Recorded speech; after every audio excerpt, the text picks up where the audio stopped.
Hi everybody, welcome back to our channel Geniusworld.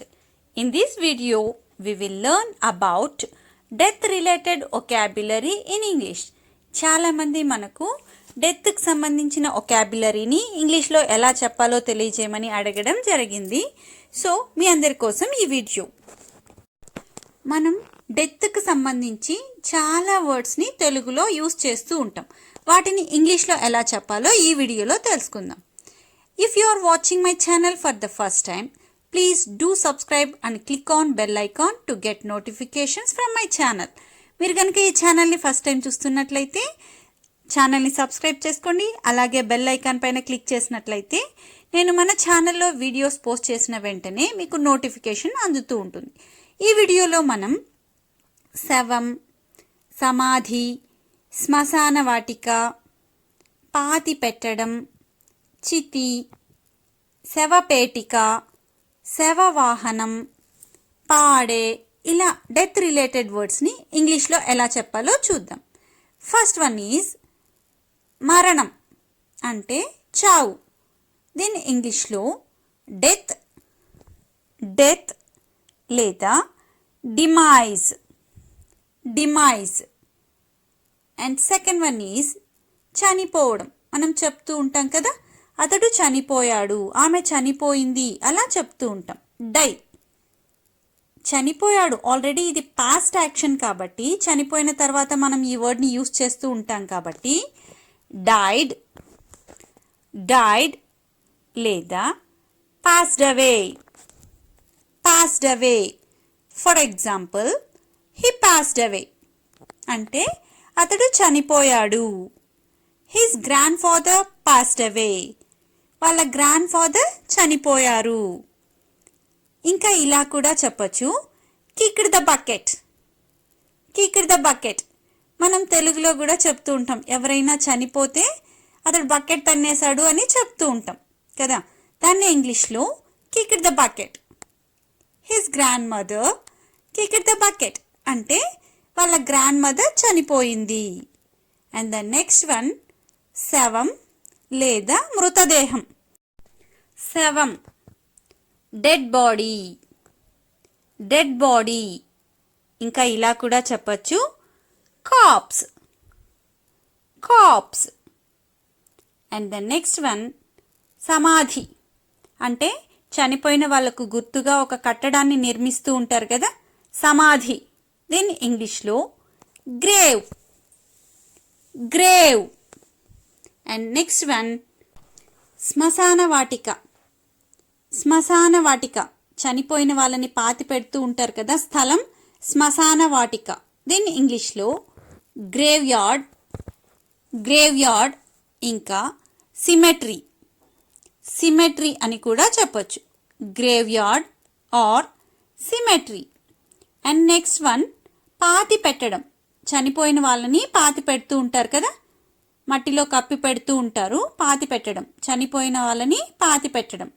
Bury, bury. కొంతమందిని పాతి పెడుతూ ఉంటారు, మరి కొంతమందిని చితి పైన పెట్టి కాలుస్తూ ఉంటారు కదా, చితి, చితి. దీని ఇంగ్లీష్లో పైర్, పైర్. ఇంకా పాడె, చనిపోయిన వాళ్ళని పాడె పైన పెడుతూ ఉంటారు కదా, పాడె.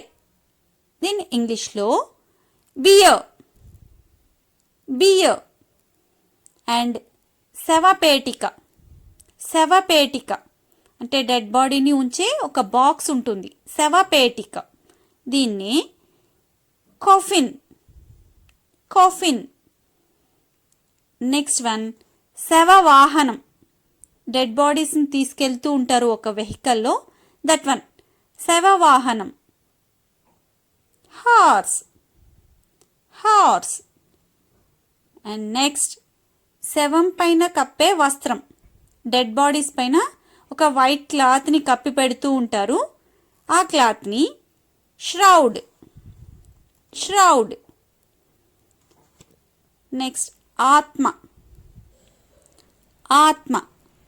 Soul, soul.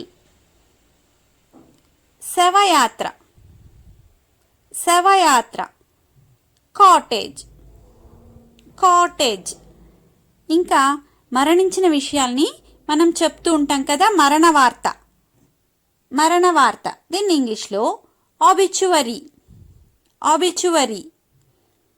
అండ్ ఇంకా చనిపోయిన వాళ్ళ గురించి వాళ్ళ జ్ఞాపకాలను తలుచుకొని చాలా బాధపడుతూ ఉంటారు కదా, దాన్ని మార్నింగ్, మార్నింగ్ అంటే చనిపోయిన వాళ్ళ గురించి బాధపడ్డం.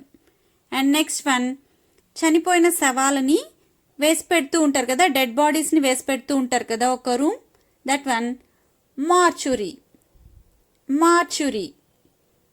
నెక్స్ట్ వన్, డెడ్ బాడీస్కి ఎలా చనిపోయారు అని ఒక అనాలిసిస్ చేసి చెప్తూ ఉంటారు కదా, శవ పరీక్ష, శవ పరీక్ష, post mortem, post mortem. And next one, సంతాపం. చనిపోయిన వాళ్ళకి సంతాపం తెలియజేస్తూ ఉంటాం, సంతాపం. Condolence, condolence. నెక్స్ట్ వన్, శ్రద్ధాంజలి, శ్రద్ధాంజలి. Tribute, tribute.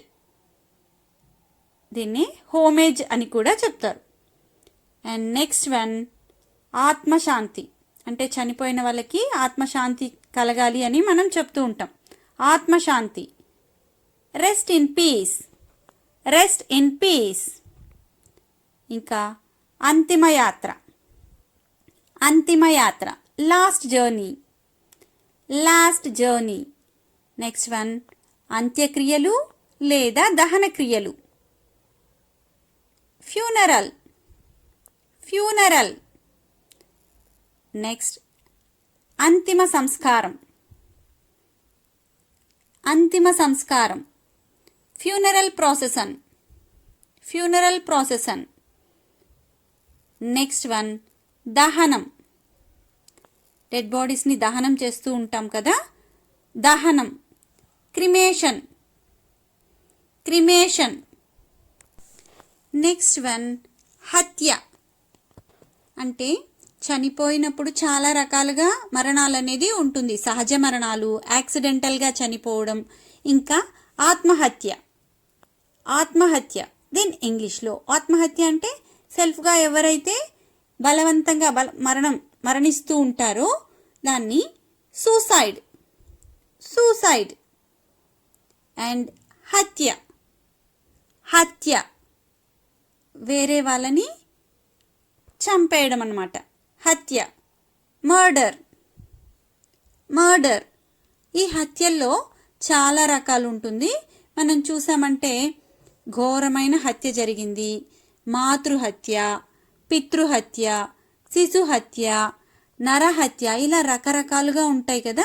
వీటిని ఇంగ్లీష్లో ఎలా చెప్పాలో చూద్దాం. ఇందాకే చెప్పుకున్నాం, ఆత్మహత్య, సూసైడ్. Next one, శిశుహత్య. చిన్న చిన్న పిల్లల్ని కూడా చంపేస్తూ ఉంటారు, శిశుహత్య. దీని ఇంగ్లీష్లో infanticide, infanticide.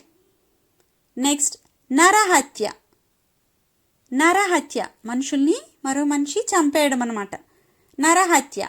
Homicide, homicide. Next one, రహస్య హత్య. అంటే మోసం చేసి రహస్యంగా హత్య చేయడం అన్నమాట, రహస్య హత్య. అసెసినేషన్, అసెసినేషన్. నెక్స్ట్, మాతృహత్య.